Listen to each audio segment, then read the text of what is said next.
Now, here's where I get frustrated because once again, here's the novice that's a centrist that comes into play and he's listening to all of this stuff. And here's where I get infuriated. The Democrats are calling, or at least some of them, are calling for the impeachment of Donald Trump. Same old song and dance. Thought we heard this before. I thought that was over and done with. The minute you lost the election with the popular vote in the electoral college vote and losing every sweepstakes. I thought we were over that. But evidently not.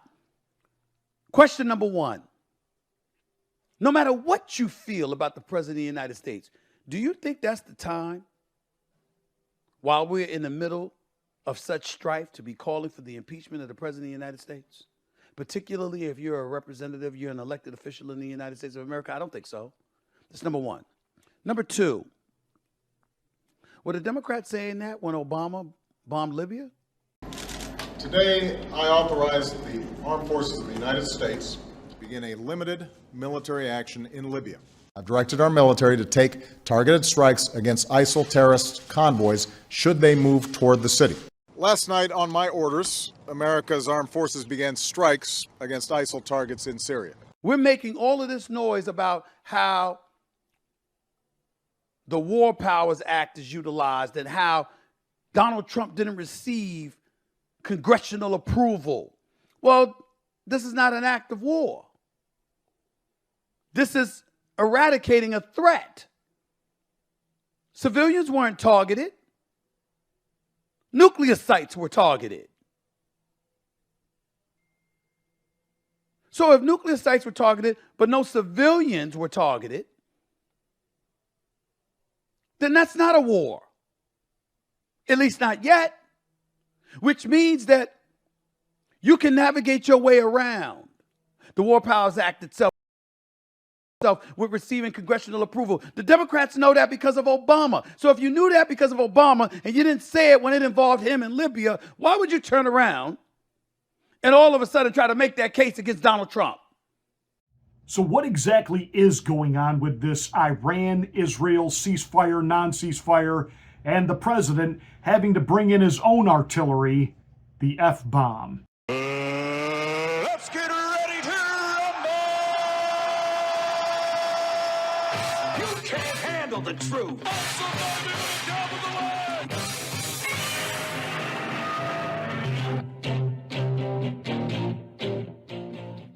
Hi, I'm Pastor Marty. Make sure that you are subscribed to the channel. Thank you so much for watching.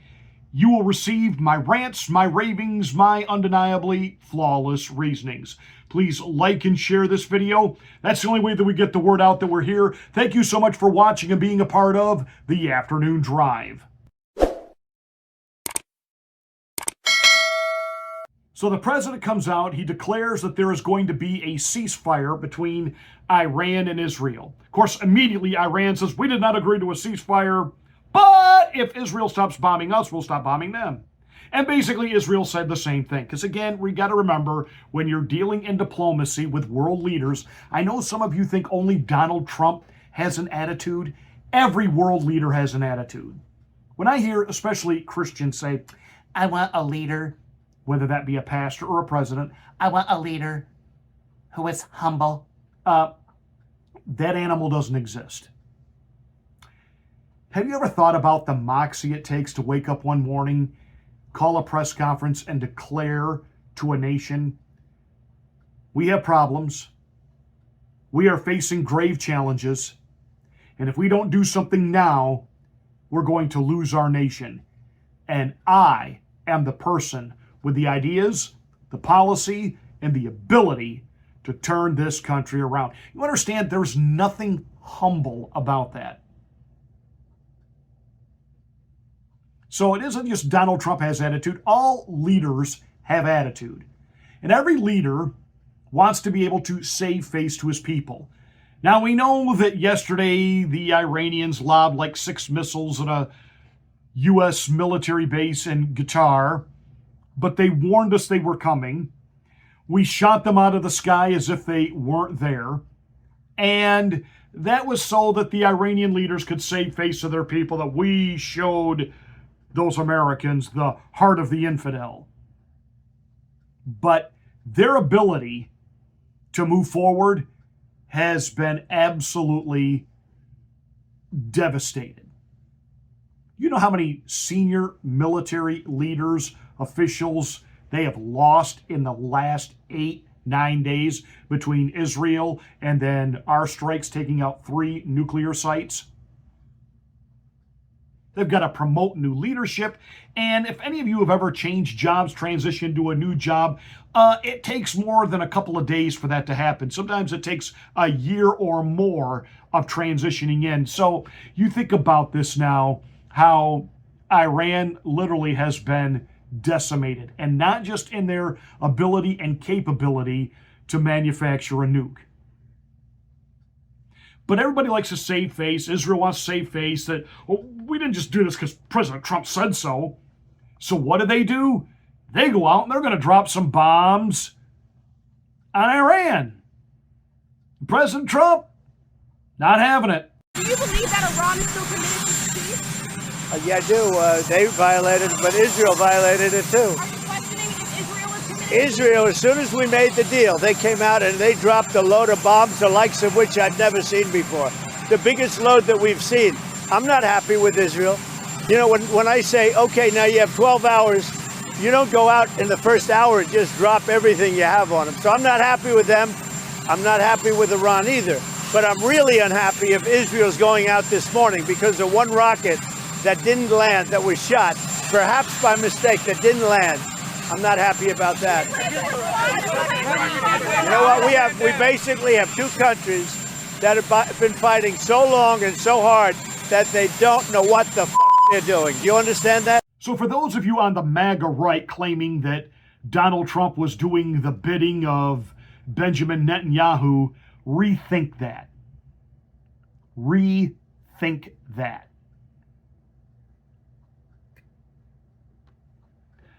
Donald Trump wants there to be peace. This was not the starting of World War III.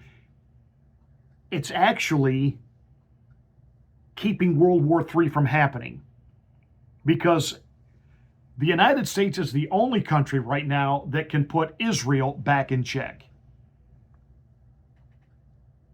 And for some reason, Israel seems hell-bent on starting a fight with everybody. And I got it. They think that because they have the support of the United States that, you know, and I get it, years of terror attacks and being threatened and death to Israel and all of it that they have put up with since their birth in 1948, I get it. They've had enough. Their kids would like to go to school in peace. Their families would like to come home and know that a Scud missile isn't going to land in the middle of their dining room table. Got it. Get it. Understand it. However, that doesn't just give them the right now to go on this rampage thinking that just blanket support, America's got your back no matter what you do. Because again, as awful as what happened over, a year plus ago, and what happened in Gaza, it isn't as if Israel doesn't stroke some of this themselves. Just saying. The president wants there to be peace. Peace through strength, but peace. Now let's take a look at Trump's report card 6 months in. All the experts said that when he took over, he wasn't going to be able to do anything about the border. We went from 60,000 illegals a month coming in under Joe Biden to 0 under Donald Trump. That's 0 with a Z. 0. He's not going to be able to get the economy under control. Look, all the prices at the grocery store are still rising. They were saying this a week into his administration. Eggs are dropping. Milk is dropping. Everything's dropping. Gas is dropping. Inflation at its lowest rate since Trump's first term. Remember, Joe Biden came into office and immediately we're going to build back better, and he had the Recovery Act that was going to boom the economy, and it absolutely blew up the economy, and we almost had misery index inflation rates as Biden did what all Democrats do, which is just flood everything with money. Donald Trump enacted tariffs, and the experts told us he's going to kill the economy. This is going to create a recession into a depression, and everybody's 401k is going to be wiped out, and the stock market is going to crash, and it's over. We're having an economic boom right now, and anybody invested in the stock market is making record profits.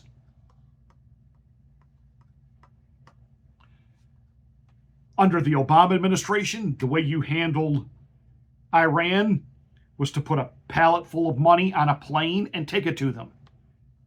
Under Donald Trump, he took out their nuke sites.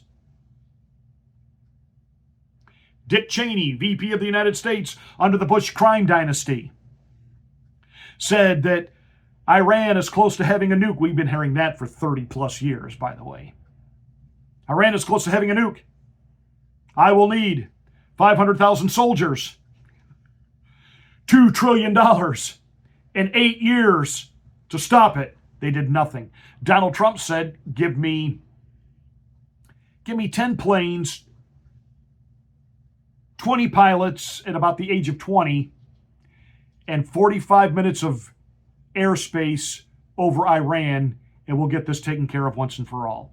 Boom, bada bing, bada boom.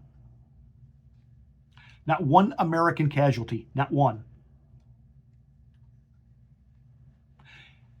And it looks like, because Donald Trump took Benjamin Netanyahu to task, and now Israel did turn their last bombing run around, looks like we could have an actual real ceasefire between Iran and Israel. And it took the crude guy from the escalator looking at two countries saying, you don't know what you're doing. He's had enough. He's had enough. And the Democrats don't know what to do because this is a victory on top of a victory. And rather than celebrating the fact that their nuclear capability, and I get it. Hey, even on our side, there are guys that are saying things that make a lot of sense. Matt Gaetz, remember him? He was the radical loon that we could not have as part of the Trump administration. He became the sacrificial lamb. Well, Matt Gaetz, North Korea has a far greater nuke program than Iran does, and they have the technology through ballistic missiles and rockets to be able to launch and return. Iran is nowhere near that ability. And so that North Korea was a far greater threat to the actual continental United States than Iran. And Matt Gaetz isn't wrong. And he said, Donald Trump brilliantly used his personality and diplomacy to put North Korea in check and get them walking with us. Why can't he do that with Iran? Because Iran really is lunatics, and they're not isolated like North Korea. And they stoke the fires of what's happening in the Middle East. Any terror attack, any whatever, somehow Iran is involved, always. So this wasn't about being Benjamin Netanyahu's puppet. I told you this yesterday. We've never really properly responded to Iran for the taking of our hostages in 1979, overthrowing our embassy. Not to mention other little missile strikes they've launched against our troops through the years. Donald Trump stepped in and said, that's enough. And some of you MAGA people that are flipping out saying, you said he would start war. This was not war. It was a military action. Even Stephen A. gets that.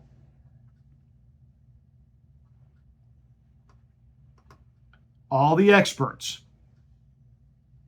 6 months in on everything they predicted, have been wrong.